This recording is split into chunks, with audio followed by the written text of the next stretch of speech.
Dominic and the ladies പേഴ്സിന് ശേഷം ഈ വർഷത്തെ രണ്ടാമത്തെ റിലീസായി ഇന്ന് തിയേറ്ററുകളിൽ എത്തിയിരിക്കുകയാണ് മെഗാസ്റ്റാർ മമ്മൂട്ടി നായകനായ സ്റ്റൈലിഷ് ഗെയിം ത്രില്ലർ ചിത്രം ബസൂക്ക.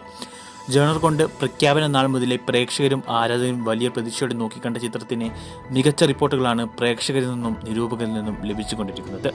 മലയാള സിനിമാ പ്രേക്ഷകർ ഇതുവരെ എക്സ്പീരിയൻസ് ചെയ്തിട്ടില്ലാത്ത വ്യത്യസ്തമായ പ്ലോട്ട് തന്നെയാണ് ബസൂക്കയുടെ പ്രധാന ഹൈലൈറ്റ്. ഒപ്പം ഗൗതം വാസുദേവമേനോൻ, സിദ്ധാർത്ഥ് ഭരതൻ, ബാബു ആന്റണി, ഹക്കീം ഷാ, ദിവ്യ പിള്ള, സുമിത് നവേൽ, ഐശ്വര്യ മേനൻ, ഷൈൻ ടോം ചാക്കോ തുടങ്ങിയവരുടെ മികച്ച പ്രകടനവും ബസൂക്കയെ വേറെ ലെവലിലേക്ക് കൊണ്ടെത്തിച്ചിട്ടുണ്ട്. കഴിഞ്ഞ വർഷം പുറത്തിറങ്ങിയ ടർബോയ്ക്ക് ശേഷം മമ്മൂട്ടി ആരാധകർക്ക് തിയേറ്ററിൽ കണ്ട് ആസ്വദിക്കാൻ പറ്റിയ ഒരു കിടിലൻ എന്റർടൈനർ ചിത്രം തന്നെയാണിത്. മമ്മൂക്കയുടെ സ്വാഗും ഫൈറ്റ് സീനുകളും മാത്രം മതി ടിക്കറ്റ് റേറ്റ് മുതലാവാൻ. ഓൺ സ്ക്രീനിൽ മമ്മൂക്കയുടെ മറ്റു താരങ്ങളുടെയും തകർത്താടിയപ്പോൾ അതിന് ഒപ്പം ഗംഭീര ഔട്ട്പുട്ടാണ് ടെക്നിക്കൽ ടീമും ബസൂക്കയ്ക്ക് വേണ്ടി നൽകിയിരിക്കുന്നത്. ചിത്രത്തിന്റെ DOPയും മ്യൂസിക്കുമെല്ലാം എടുത്തു പറയേണ്ടത് തന്നെയാണിത്. ഇന്ന് ആദ്യ ഷോ കേരളത്തിലെ ഒട്ടുമിക്ക എല്ലാ റിലീസിംഗ് കേന്ദ്രങ്ങളിലും ഹൗസ്ഫുൾ ആയിരുന്നു.